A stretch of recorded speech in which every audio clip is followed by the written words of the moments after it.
this afternoon. If anybody has a problem with the recording, please keep your camera off and you can rename yourselves. As I said, I'm going to be sharing my screen. So at this, I won't be able to see you. So it's not necessary for you to show your cameras at this time. But please interrupt me where you need to, or where you would like to discuss a point. Let's have a look at the speech contest rule book for this year. So I'm going to share my screen so that you can all follow along with me in the actual rule book. I have the PDF open. So I am going to go through the rule book and just do the first portion of the rule book. The rest of the rule book, like I said, will be covered in the upcoming weeks when we meet every second Wednesday. Apologies. Kirsten. So whilst Kirsten does that, I'll tell you all a little secret, as Kirsten has very quickly flipped past the page. But how do we know that this is the most up-to-date rule book? It's really very simple. It says there from July 2022 to June 2023. But the image on the front of the latest rule book is always not the latest. Well, it's last year's winner. So that's why Verity is on the cover of this book, this rule book. The year before it would have been Mike Carr. The year before it would have been whoever won the International Prepared Speech. And the one that is published from July the 1st, 2023 to June the 30th, 2022 will have Cyril Jr. Dim on the front cover. So it's always the last, and very few people, I mean, if you think about it, yeah, you know that, right? But just by glancing, without even have to think about the date, it's really easy to know that you're looking at the right rule book. So I hope I gave you a chance to get over your coughing, Kirsten. Thank you, Nikki. Thank you very much. I must be honest, I wasn't very good at muting and unmuting myself. I seem to be going in the opposite direction to my coughing. So I do apologize to all of you that heard me coughing. I don't know what snuck into my throat. But yes, Nikki, that was a lovely share. Thank you so much for sharing that with us. So yes, the reigning champion at the time of print is on the front page of the rule book. So like Nikki says, quick and easy to identify if you're in the right rule book. This is what the rule book contains. And like I said to you, we're going to cover the general rules for all Toastmaster speech contests in this first workshop. I'm going to go through them and just highlight a couple of key points.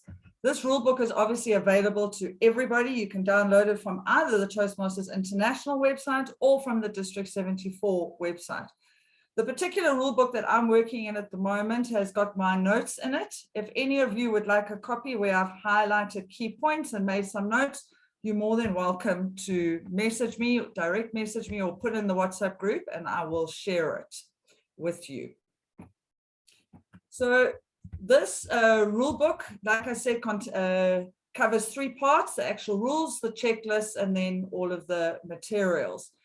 While I've been going through the rule book, I've also been referring to our District 74 Code of Practice, last updated in May 2022, to make sure that any of the rules that have changed or any parts of this rule book are still in line with what we have in our Code of Practice for our district.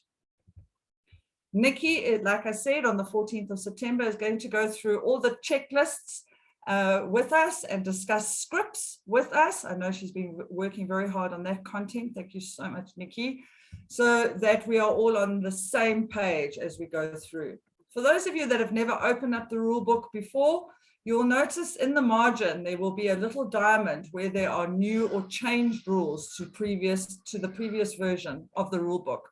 So for those of you that open up the rule book every single year, it was quick and easy for us to identify where there were changes and to catch up on those changes. So these are the general rules, ladies and gentlemen. Let's get into it. The first section talks about the contest policy. And what's important under this section A is to note that the international prepared contest will be held in English only. It is the only language acceptable in this particular speech contest. Any of the unofficial speech contests that are held within the district, as well as official speech contests that are not going to district level, but are held at club level or area or division level, those can be in different languages. But as the speech contest season, the official speech contest season takes up so much time, it's quite difficult for clubs and areas to arrange extra contests, but they are more than welcome to do so. Our finals will all finish at the district conference in May in Victoria Falls, Zimbabwe. Something to share with your organizing teams, especially your contestants, is that the district may pay for all or part of the traveling expenses for the division winners to be at conference. So we are waiting for the budget for this financial year to be approved, and then we'll know how much money is available. So whether it's all or part thereof, we'll be able to confirm after the first district meeting, which is now coming up in September. Very important to note in section C is that the contestants must proceed through from club level to area to division and to district level. We need to follow that progression all the way through. I'm going to discuss a little bit later, you'll see in one of the rules, it says that at club level, there doesn't need to be a contest. The club can choose any way they want to get it, to have a contest and go through. But from area level, division, and for district, we need to hold official formal contests. If we move to section E of this particular, of the first part here, you'll notice that the speech contest rule book is protocol. In other words, bottom line, go to, that is it. We are not allowed to make any changes to this rule book as a district, division, or area. Any changes to this rule book will be made through international. So we need to adhere to this rule book in order for our contests to be recognized officially and for our contestants to be able to progress through the levels. Another last but extremely important point here is point F in this first section, where they talk about the fact that we are allowed to charge entrance fees to cover costs for all of our contests at all levels. However, we are not allowed to charge our contestants. Our contestants must have free entry into the contests that they wish to partake in. So this is something important to carry back to your organizing teams.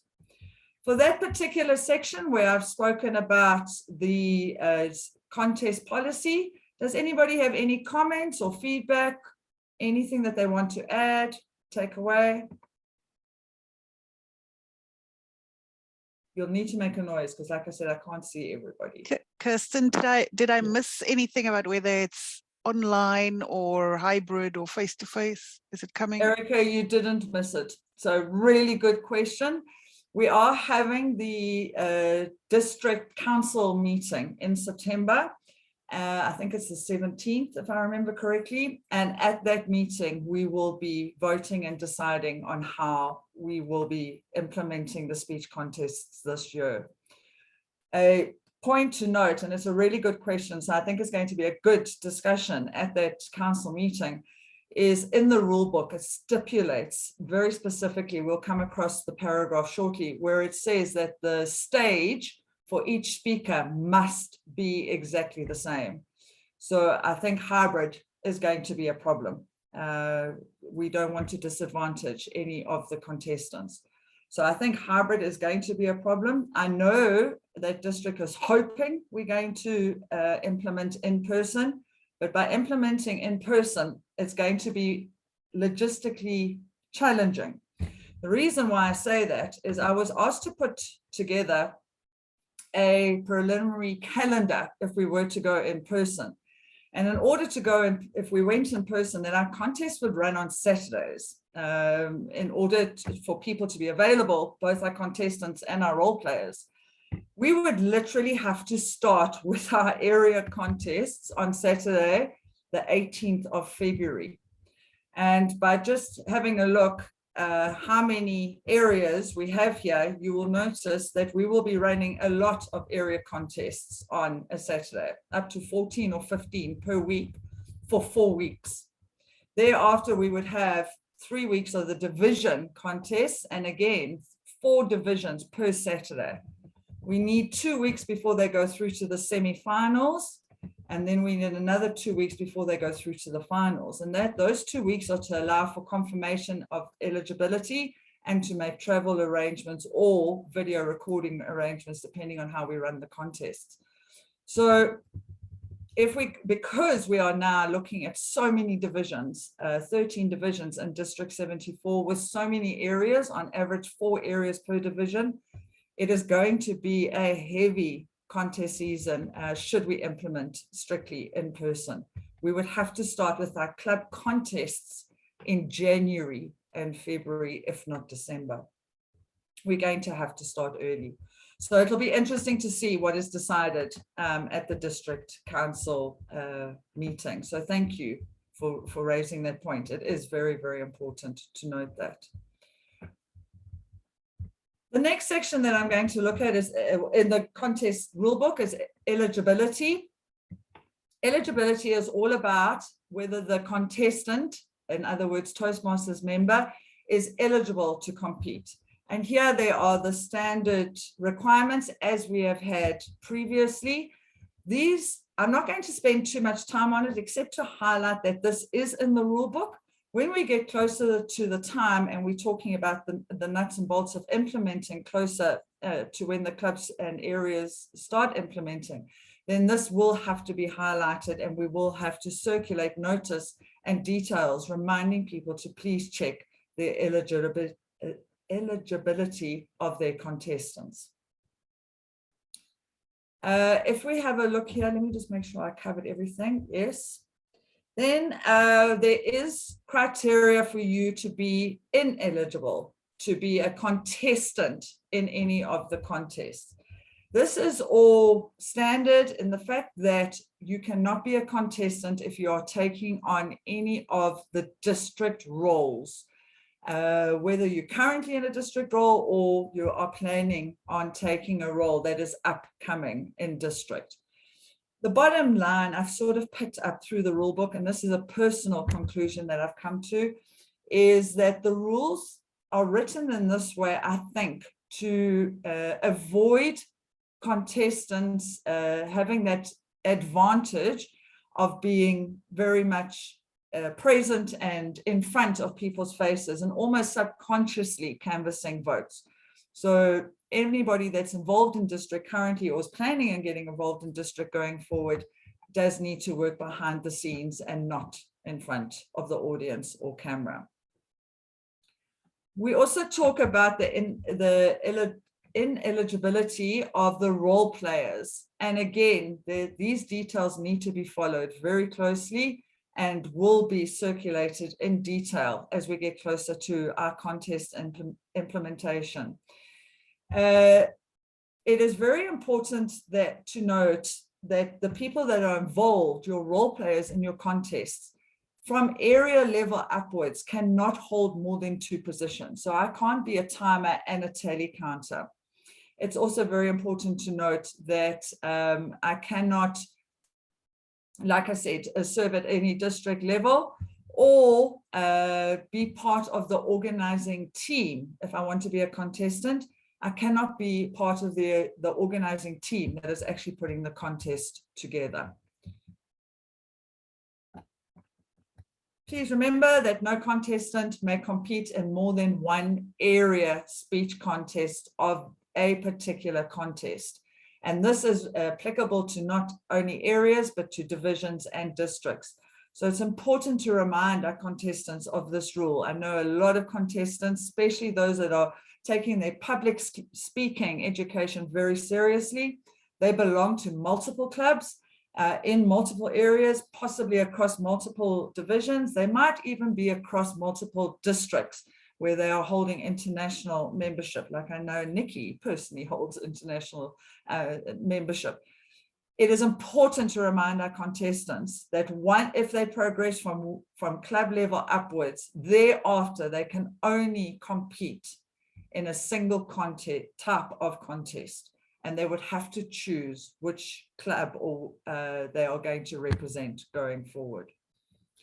And here is where we were talking about the rule that adds to the fact that possibly we will have to hold in-person competitions, is that it is stipulated in the rule book that beyond club level, all contestants must be physically present and that no remote technology is permitted. So this rule was suspended during COVID because of lockdown, but as we are no longer officially in a lockdown period or under a state of not emergency, but I want to say crisis, natural disaster, I don't think we're going to have the right to ask for this rule to be suspended. So I suspect if we go according to the rule book, our contests this year from area level up are going to have to be in person. The next section under eligibility is all about the judges. And again, as you can see, there's not any changes here, but these are technicalities and details that need to be followed. We will again broadcast and reiterate this closer to the time of the contests. It is noted here that any candidates for elected district positions, in other words, upcoming district positions, those that have nominated themselves to serve in the new Toastmasters year, cannot serve as a contest official or a test speaker at any contest, especially from area upwards. That means that none of our district leadership that is looking to be part of our district leadership in the coming year can actually serve as your contest chair, your chief judge, or any of those role players, or neither as a test speaker. This is a major rule change and is something that we are going to have to reiterate and follow closely. So we're going to have to rely on our division directors, our area directors, and our club presidents and their organizing teams to make sure that nobody who really wants to apply for a district role makes any attempt to actually be one of the contest officials. For me, this is going to have a huge impact on organizing our speech contests, and again, something we need to highlight early, because that takes out a lot of the hard workers from the pool that is normally available to us, because it's the hard workers that are looking to go, that have the ambition to serve on at district level in the coming year. So we need to be very, very aware that we don't hinder them or drag them back in any way. Yeah. Hi. So I typed in the chat box and it's for everybody, and I hope everybody saw it, but it's a fabulous opportunity to give our members opportunity to step up into contest roles, right? Absolutely. So I know some people enjoyed attending 25 contests last season, but it's really not necessary, and it's a good opportunity to give others, the member who started like 6 months ago or even 2 months ago, because you can be taught. Right, 100%. Yeah, Nikki, I agree with you, and I think the more people that get involved in the contest, the more excitement there'll be about the contest, and the more excitement we have around the contest, because our contest season now is extended so over so many months. It'll help with membership retention. So I think it's a win-win situation, and it gives us a chance to meet new members. Yes, I agree with you. The challenge is going to be able to find those members, but the wonderful consequences of that is that we're going to have so many new members exposed to the contests. Good afternoon, Sanati. Did you want to say something? Hi, Kristen.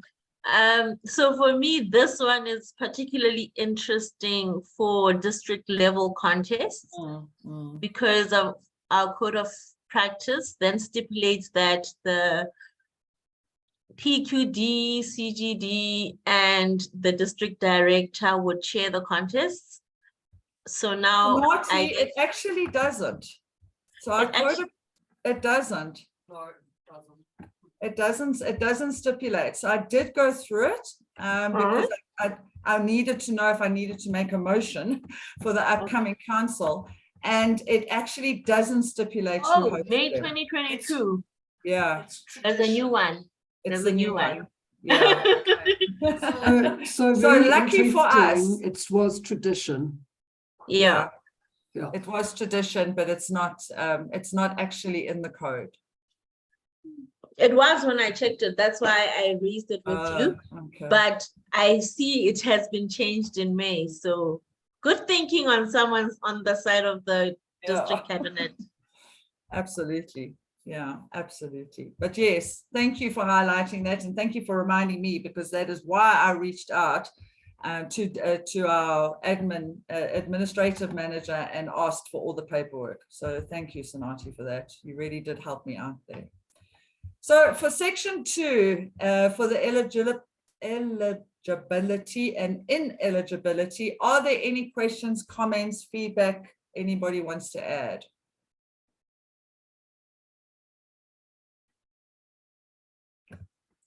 Okay, right, I'm going to move on to section 3, which is the selection sequence. The selection sequence is all about the fact that clubs can choose how they would like their contestant to go through to area. In other words, they don't have to hold a contest. They can ask for a volunteer, or they can set up any means. I mean, they could do a lucky draw. They can decide themselves how they are going to nominate or have their club represented in the area contest. However, from area up through division to district, it is compulsory for us to hold contests. I did hear last year, sort of on the grapevine, some areas were asking, can't we just, nominate someone? Our area is so small, we don't have enough club. The answer is no. Even if there is one contestant, we still need to hold the contest, and that contestant still needs to actually present their speech and be judged on that speech. They have to remain in time, so they cannot be disqualified, whether it's a timing disqualification or a referencing disqualification. So from area upwards, ladies and gentlemen, it is compulsory that we hold those contests. When we talk about having the contests through area, division, and district, the good news is that depending on how many areas, divisions, and districts we have, the contest can be split up, or we can have extra contestants. So, for example, the fact that we are sitting in a situation where we have 13 divisions, we are able to now have, like we did last year, Sanati ran really well, the 2 separate runoff competitions. In other words, the 2 semifinals. So like you saw on my proposed schedule, there's the semifinal 1 and 2, and those would be on 2 separate Saturdays, exactly like Sanati did it last year. So because we have so many divisions, so it's really important that we allow for this. Something else is that the only contest that will go through to international is the international prepared speech contest. Table topics and evaluation does not go through to international level. That only goes up to district. So we still got to hold area, division, and district. They are official contests, but they stop at district level. Only the international prepared carries on to the international level. For areas that have 4 or fewer clubs, they are able to send 2 contestants through. For divisions that have 4 areas or fewer, they are able to send 2 contestants through. Now, the District Code of Practice has put this option in and applies this option. So we will be letting areas know that if they have 4 or less assigned clubs at the, like it says here, 8 weeks prior to any area contest, they will be allowed to send 2 contestants through from the remaining clubs. Same with the divisions. If we apply it at area level, we have to apply it at division level as well.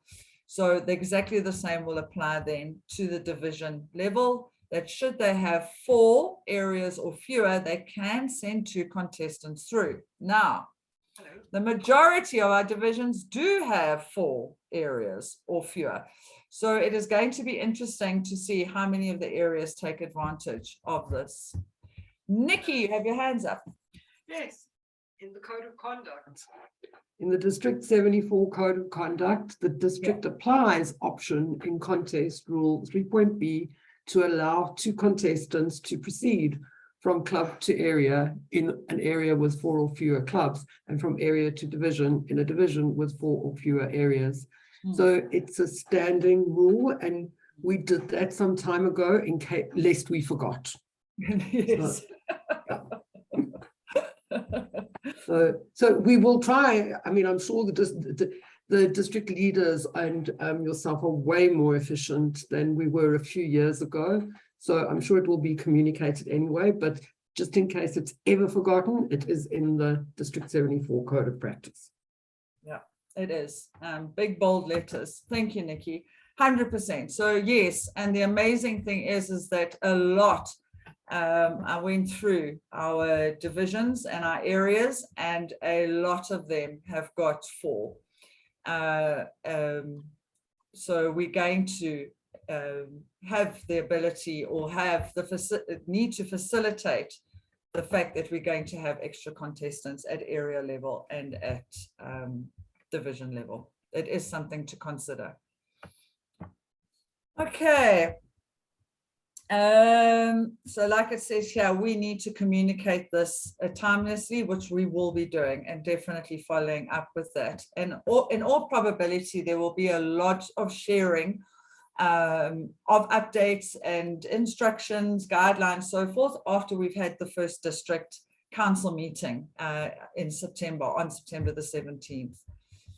As I said earlier on, if there's 1 contestant, a contest needs to still be held at area, division, and district level. And like I said, that contestant can be disqualified, unfortunately, if they do not meet the timing, originality, and eligibility requirements. So a formal, full contest needs to be held. Any other comments surrounding our discussion under section 3, which was all about the selection sequence, in other words, the progression? Anything to add, any comments? Okay, moving on to section 4, just to let you know, as usual, the speech topics are up to the contestants. Again, contestants cannot reference any other contestant or a speech presented by any other contestant. And here, ladies and gentlemen, all contestants will speak from the same platform or area designated by the contest chair. This is something that we are going to have to consider in the fact that this basically says no hybrid contests. In other words, we can't have half of the speakers online and half of the speakers offline. We could have the entire audience offline and all of the speakers online, but we can't, all the contestants will have to have the same speaking platform as they present. Any questions for that section? Comments, observations? Okay. This section here, the general procedure, this is an outline under number 5, and it's quite a lengthy outline, but basically it goes through the actual procedure of implementing a speech contest. So it tells us how many role players we need to have at each level of the contest as we progress through them. It lets us know exactly how many judges, how many tie-breaking judges, counters, timers, so forth and so on. And this goes all the way through. Something to remember is that our voting judges should remain anonymous wherever practical. It was definitely easier to do that on Zoom than it's going to be to do it in a room, because in a room you got to collect the ballots. So you know those guys with their hands up? Well, yeah, they're the judges. What is nice and has been changed here is they've just changed the title, but the contest chair is allowed to appoint a contest toastmaster. So a contest toastmaster will actually host the event while the contest chair is running around in the background, briefing and looking after the contestants, and then actually verifying the results with the chief judge, so forth and so on. So it does help the contest chair in a big way to have an official, formal contest toastmaster that actually hosts the evening while the contest chair is making sure that the contestants are all in order, all present, sitting where they're supposed to be sitting, so forth and so on. Please remember that your contest officials cannot serve more than one role at the same contest. So you have to allocate or have sufficient people to participate in your contests. After you've appointed all of your role players and you know your contestants, then we're going to draw for the speaking order and give the contestants briefing. Exactly the same and this is done by the contest chair, whereas the chief judge will do the briefing with the judges, the counters, and the timers. There are scripts for this briefing, and basically the scripts are made up of or have been taken from this rule book and put into a script. Last year, I actually made PowerPoint slides to go with those scripts, and I'll make that available again this year, so that every set of role players and contestants gets the same briefing, and that all of the critical points are covered, and nothing is left out and hinders anybody in the competition. We want every competition at every level to be fair to our contestants especially, but conducive for our role players at the same time. The chief judge will also appoint a tie-breaking judge. Nobody knows who the tie-breaking judge is except the chief judge. We never ever find out, and the chief judge will look after that tie-breaking judge throughout the contest.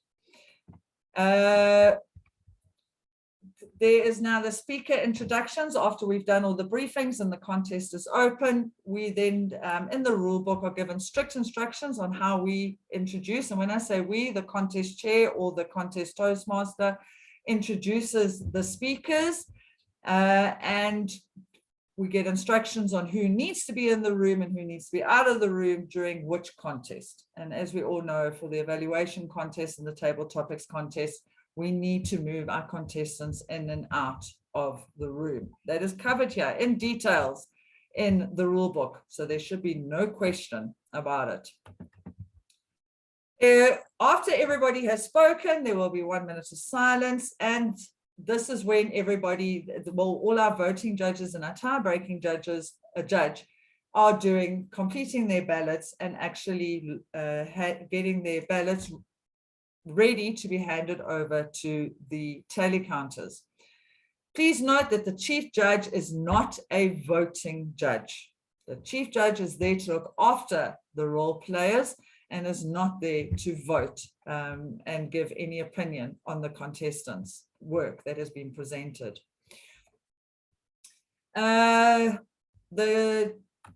The ballot counters then collect, after the judges have finished, they collect all of the ballots and they will go through to the counting room. And that is usually in a separate area.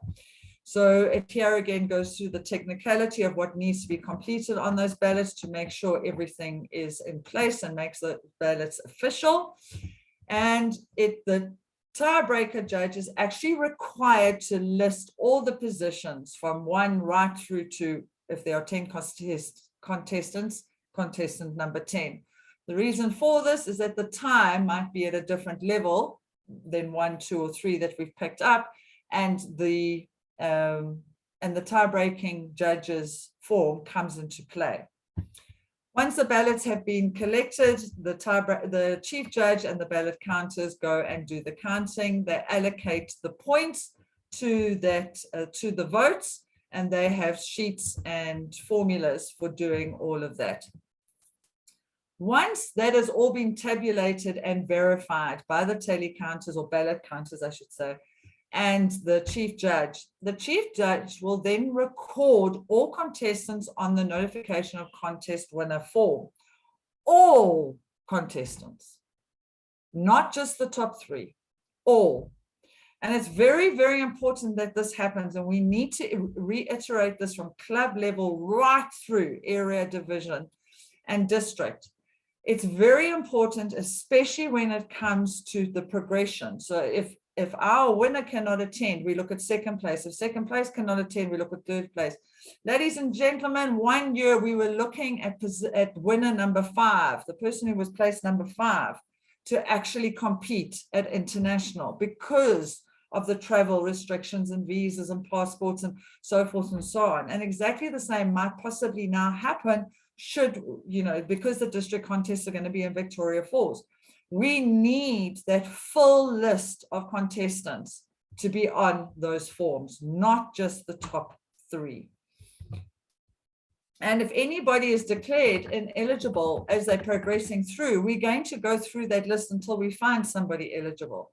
So we need to get into the habit right from club level all the way through to district to ensure that those forms contain every single contestant in the place that they were finally found to sit. Only once the winners have been announced does the chief judge then destroy everything, the entire paper trail. So only that notification of contest winner form, that is the only evidence, the only document that we will have to verify those winners. Everything else is destroyed because everything else cannot be shared.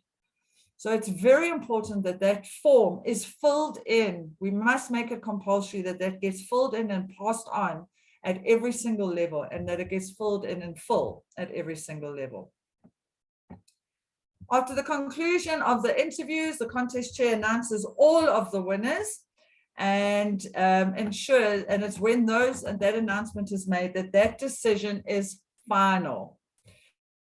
And if they are announced incorrectly, then only the chief judge or ballot counters can actually say something or timers, because they were actually involved in the counting. Please note, this is a technicality that will be in the scripts going forward. If you are having all 3 contests or 2 contests at one event, we need to officially adjourn a contest before we start the next contest. We can't just say moving on. We need to declare the first contest adjourned before we move on to the next. 45 minutes is nearly up. We are nearly finished. I just want to know, are there any questions on the previous section? I'm going to carry on moving on if there isn't. I'd like to just finish this portion. Are there any questions? Okay, the timing of the speeches. This is again technicalities that have not changed. The timings are as they have been in the past. What is important to notice is that even though we have 2 timers, only one timer's timesheet needs to be handed in. In the past, we were asking for 2 timesheets to be handed in, only one. And only one person is to show the warning signal lights. One holds the stopwatch, one holds the warning signal lights. So again, important to notice and important to consider should we go online, because then we would have to have the 2 timers sitting in the same room. This also tells us when we should start timing, and it tells us when to turn on the timing lights. So again, all part of that briefing that we will do with the timers before each contest. We don't give any signal for overtime period, and we must make facilities for any visually impaired contestant that cannot see the lights, we need to have some form of warning signal that will suit their disability. So this is something we need to consider going forward, especially if it is going to be in person. Prior to announcing the result, the contestant chair must announce the number of time disqualifications, but we just give a number. We don't name the contestants. And that's very important. We do protect our contestants. So that is that section. The last two sections here are protests and disqualifications and the use of props and electronic devices.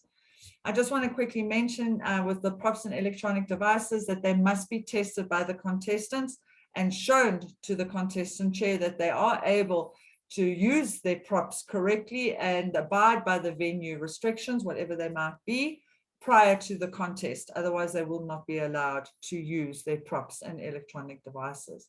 The last little point that I want to cover before we finish this session is protests and disqualifications. This is very, very important and a section of the rule book that we really need to share with all of our role players and especially our contestants. It is important that our contestants know that they cannot have more than 25% of their speech referencing someone else's work, and that they definitely cannot reference another contestant or a contestant's speech. If we feel that there is a possible disqualification, then it is up to the voting judges and all the contestants only to lodge a protest. Only the judges and the contestants, not from the audience, not from anybody else. Before a contestant is disqualified just because based on time or any other eligibility, if a contestant is possibly to be disqualified based on referencing or originality, the contestant must be given the opportunity to defend themselves before the decision is made. We must give that contestant inside the contest time. That contestant must be taken aside with the chief judge and the judges, the voting judges, be given an opportunity to defend themselves, and then they will leave that gathering and the judges will vote. Are there any questions, comments, anything you would like to ask or refer to, anything that you would like to know?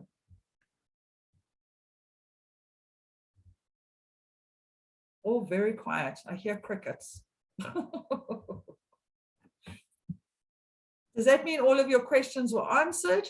Is it as clear as mud to you? Will you feel better when you have your own copy of the rule book and go through it slowly?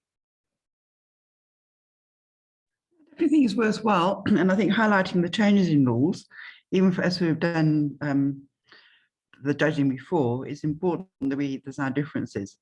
But I have only two comments to make. The first comment is, so if I belong to a club that's got international members, like with Woodlands, we've got 2 guys in the UK, they won't be able to compete in the club contest.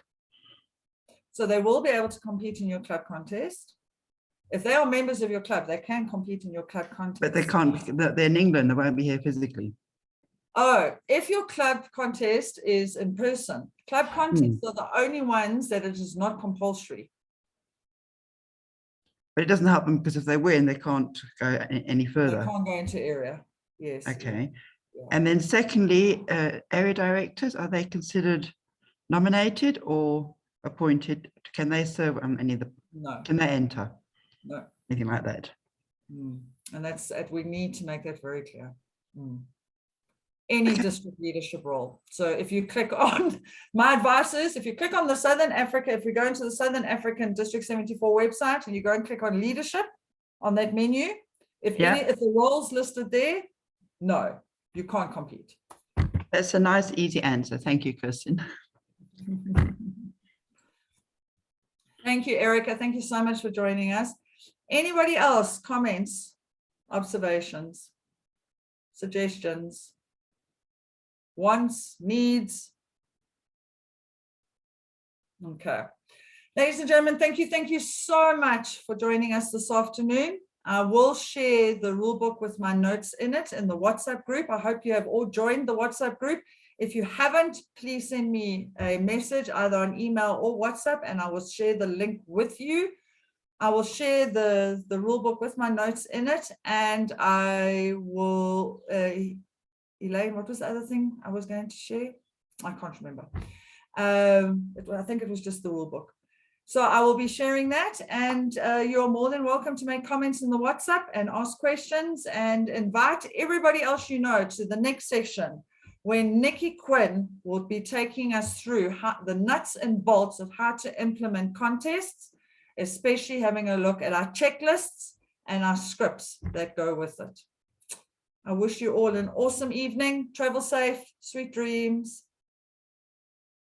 Thanks, Kirsten. See you soon. Bye, bye. Bye, everybody. Bye. Oh, Lizzie, I'm so sorry that you won't get your trophy. Thank you so